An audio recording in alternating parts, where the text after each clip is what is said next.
वो है। कोई कण ऐसा नहीं जाना हो तो जब आप भावना कर रहे हैं तो आपकी भावना में जो झांकी आई वो आए हैं प्रभु।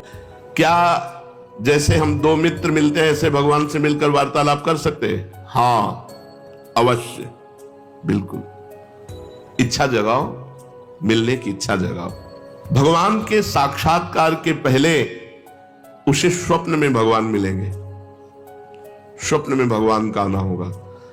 फिर वो बैठे बैठे दिव्य प्रकाश उसके झलकने लगेगा, वो प्रकाश में भगवान की झांकी करेगा, जिसको साक्षात्कार होना। साक्षात स्वप्न में भगवान के दर्शन होना, ऐसे नहीं कि कोई फोटो के दर्शन होना। स्वप्न में ऐसा कि हम देख रहे हैं, बातचीत कर रहे हैं भगवान से। जागृत में बैठे बैठे दिव्य प्रकाश उसी में भगवान दिखाई दे रहे हैं, वो भगवान से बातचीत कर रहा है। ये पहले स्थिति होगी, फिर साक्षात भगवान प्रकट होकर उसे दर्शन देंगे। भगवान का भजन संत समागम के द्वारा प्रारंभ होता है और भजन के द्वारा हमारा भाग्य नया निर्माण होता है भगवत प्राप्ति का। वो पूर्व जन्म से नहीं होता कि अगला जन्म तुम्हें भगवत प्राप्ति हो जाएगी, वो भजन से होता है। भगवान की लीलाओं में प्रवेश कब होता है? ये तो भगवत दर्शन की बात रही। भगवान की लीलाओं में कब प्रवेश होता है? इसलिए जैसी मन में वो लीला चिंतन करता है, जैसे ही भावना उसकी पुष्ट होती है, भगवान उसे अपने लीला का द्वार खोल देते हैं कि अब तुम्हें कल्पना करने की जरूरत नहीं, भावना करने की जरूरत, आओ देखो ये लीला दर्शन करो। वो लीला में प्रवेश कर जाता है और प्रत्यक्ष की तरह सब लीला प्रसंगों में वो स्वयं सम्मिलित रहता है।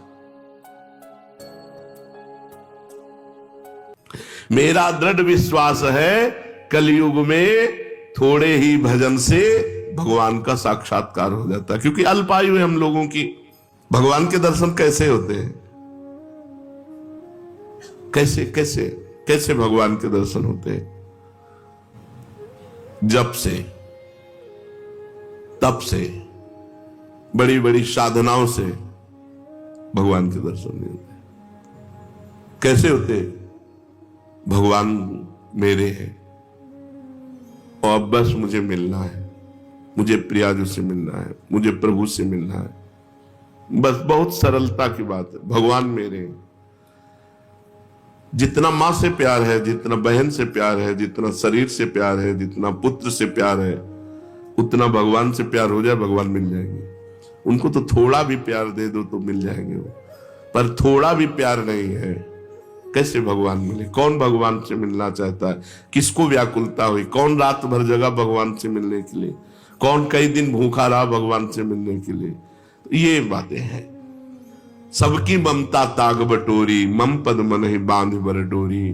अब प्रभु के सिवा मेरा कोई नहीं, मेरे तो गिरधर गोपाल, दूसरों न कोई। हृदय व्याकुल है प्रभु के मिलने। वो इतनी तक तो पहुंचना ही नहीं पड़ता, इसके पहले ही वो हृदय और मानस में छाने लगते हैं, फिर साक्षात्कार तो अपने आप हो जाता। इतना नहीं पहुंचना पड़ता, मारो नहीं, सहज सरल आनंद, व्याकुलता आनंद भरी। और उतने में आप थोड़ा करके देखो, आपकी भावना में आते हैं कि नहीं प्रभु? अभी देखो आप जितना भजन करते हो उतनी भावना में आते हैं कि नहीं? देखो आप, तो वैसे आपकी भावना के सामने है। और जब गाढ़ भावना हो जाएगी तो ये आपसे बात करने लगेंगे। वो है। कोई कण ऐसा नहीं जाना हो तो जब आप भावना कर रहे हैं तो आपकी भावना में जो झांकी आई वो आए हैं प्रभु। वो केवल कोरी भावना नहीं है। क्या साधना करते करते साधन के बल से भगवान मिल सकते हैं? नहीं। कि आप खूब साधना कर रहे हो, साधना का आपको बल है, उससे भगवान मिल जाएंगे? नहीं, उसका फल मिलेगा आपको। तप लोक, महालोक, जनलोक, ब्रह्मलोक और भी, लेकिन भगवान नहीं मिलेंगे। भगवान का मिलने का एक ही उपाय है कि वो कृपा कर दे, वो कृपा कर दे। कोई साधक चाहे कि अपने तपोबल से, अपने साधना के बल से भगवान को बांध के सामने खींच के लाए, ऐसा कोई तपस्वी नहीं पैदा हुआ, ऐसा कोई साधक नहीं पैदा हुआ। कितना भी साधन किया जाए, कितना भी योग किया जाए, परंतु भगवान के दर्शन सिर्फ भगवान की कृपा से होते हैं। वो देखकर द्रवित हो जाए कि बहुत तप कर रहा है, बहुत साधन कर रहा है, थक गया है, अब द्रवित होकर भगवान दर्शन दे दे। लेकिन कोई अपने तपोबल से, कोई ये कि मैं साधना कर रहा हूं, भजन बल से भगवान को अधीन कर, ऐसा नहीं कर सकता। वो जब भजन करते हुए दैन्य भाव, तो भगवान द्रवित हो गए और वो दर्शन दे दिए। क्या जैसे हम दो मित्र मिलते हैं ऐसे भगवान से मिलकर वार्तालाप कर सकते हैं? हां, अवश्य। यदि आपके अंदर भगवान से प्रेम उदय हो चुका है तो भगवान आपसे दो मित्रों की तरह एकांत में मिलकर परस्पर वार्तालाप कर सकते हैं। बिल्कुल, इच्छा जगाओ, मिलने की इच्छा जगाओ। जब एकांत में भक्त और भगवान बातें कर रहे हैं तो दूसरा देख सकता है, दूसरा सुन सकता है? नहीं। मान लो यहीं बैठकर भगवान से बातचीत हो रही हो तो जैसे नारायण स्वामी थे, अरे भाग तू भाग, कितना भागेगा, और कपड़ा समेट के पीछे भागते, तो लोग देखते कोई नहीं सामने, बाबा पागल हो गया। कुसुम सरोवर तक दौड़ के आते, फिर लौटते, फिर मुखारबिंद तक दौड़ के जाते, फिर वहां। जब प्रेमी जनों ने पूछा तो बोले हमारी उसकी छुआछुई हो रही, वो देखो सामने दौड़ रहा है, मैं उसे पकड़ रहा हूं, लेकिन उसकी सबको लगता कि पागल हो गए हैं क्या, दौड़ रहे हैं। कहते भाग तो कितना भागेगा, आज मैं पकड़ के छोड़ूंगा, और सामने कोई है नहीं, तो लोग पागल ही तो समझते थे। तभी भक्त को एक पागल संज्ञा दे दी जाती है। श्री भगवान यदि भक्त से मिलकर बातचीत कर रहे हैं और भगवान चाह ले कि हमारे और भक्त के दर्शन करके हमारे और भक्त की बात सुन ले, तो वो सुन लेगा, अन्यथा समाज में भगवान मिलकर चले जाएंगे और वो नहीं जान पाएगा। भगवान मिलने वाले हैं कैसे पता चलेगा? उसकी पूर्व की स्थिति क्या होती कि अब भगवान मिल जाएंगे, बस अब पक्का। भगवान के साक्षात्कार के पहले उसे स्वप्न में भगवान मिलेंगे, स्वप्न में भगवान का आना होगा। फिर वो बैठे बैठे दिव्य प्रकाश उसके झलकने लगेगा, वो प्रकाश में भगवान की झांकी करेगा, जिसको साक्षात्कार होना। साक्षात स्वप्न में भगवान के दर्शन होना, ऐसे नहीं कि कोई फोटो के दर्शन होना, स्वप्न में ऐसा कि हम देख रहे हैं, बातचीत कर रहे हैं भगवान से। जागृत में बैठे बैठे दिव्य प्रकाश, उसी में भगवान दिखाई दे रहे, वो भगवान से बातचीत कर रहा है, ये पहले स्थिति होगी। फिर साक्षात भगवान प्रकट होकर उसे दर्शन देंगे।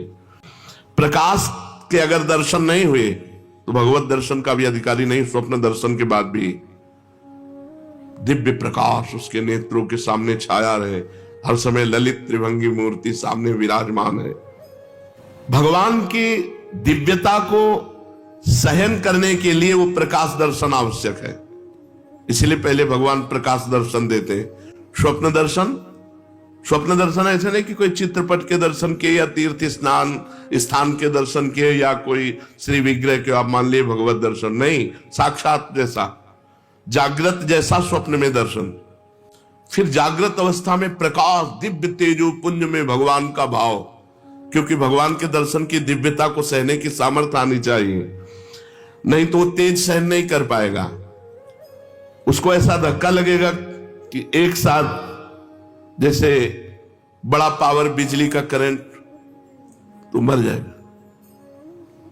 ऐसे एक साथ धक्का लगेगा उसके हृदय में, झेल नहीं पाएगा।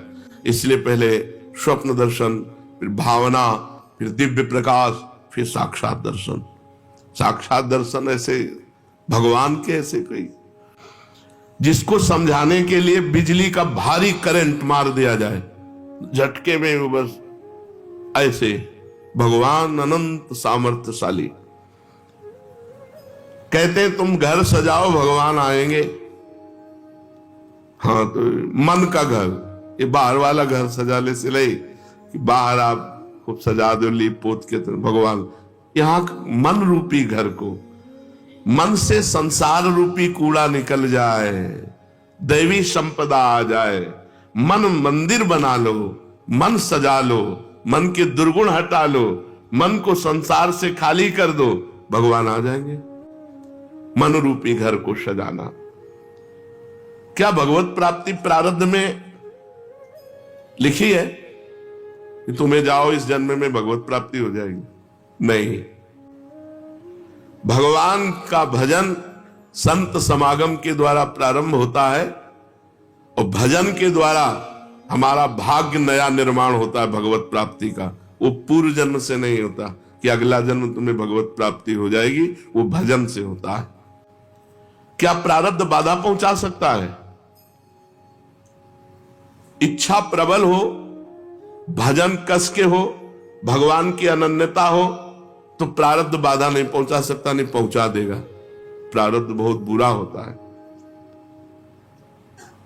जिसे मान लो दोनों किडनी फेल, डायलिसिस और बड़ी समस्या, बड़ा परेशान, पर भगवान की कृपा से चल रहा है, साधन भी चल रहा है जो भगवान चला रहे हैं। जैसे अगर बताओ प्रारंभ में ही हो जाता, मान लो भजन शुरू किया, प्रारंभ हो गया, मार दिया ना प्रारब्ध ने, तो प्रारब्ध बाधा पहुंचा सकता है भगवत प्राप्ति में, यदि भगवान की अनन्यता न हो, भगवान की शरणागति न हो, भगवान का भजन न हो, जिया ना जाए।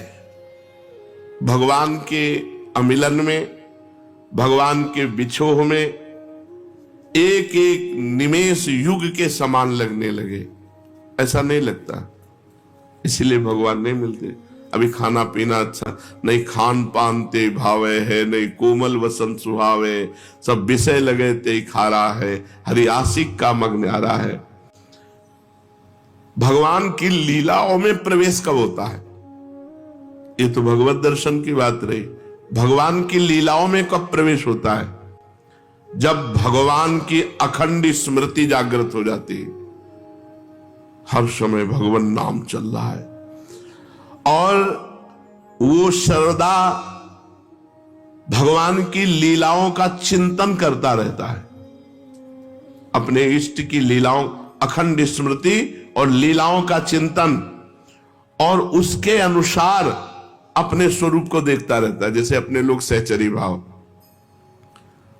भगवान सत्य हैं, सदा हैं, सर्वत्र हैं, इसलिए जैसी मन में वो लीला चिंतन करता है, जैसे ही भावना उसकी पुष्ट होती है, भगवान उसे अपने लीला का द्वार खोलते हैं कि अब तुम्हें कल्पना करने की जरूरत नहीं, भावना करने की जरूरत, आओ देखो ये लीला दर्शन करो। वो लीला में प्रवेश कर जाता है और प्रत्यक्ष की तरह सब लीला प्रसंगों में स्वयं सम्मिलित रहता है। जैसे हम ऐसे देख रहे हैं, ऐसे प्रत्यक्ष की तरह, भावना नहीं केवल, वो तब होता है अखंड स्मृति, लीलाओं का चिंतन और स्वरूप का बोध, अपने स्वरूप का बोध, सहचरी स्वरूप, गोपी स्वरूप, सखा स्वरूप। तो भक्त जैसी भावना करता है वैसा अनुभव कराता है। शेष चर्चा आगे। श्री राधा।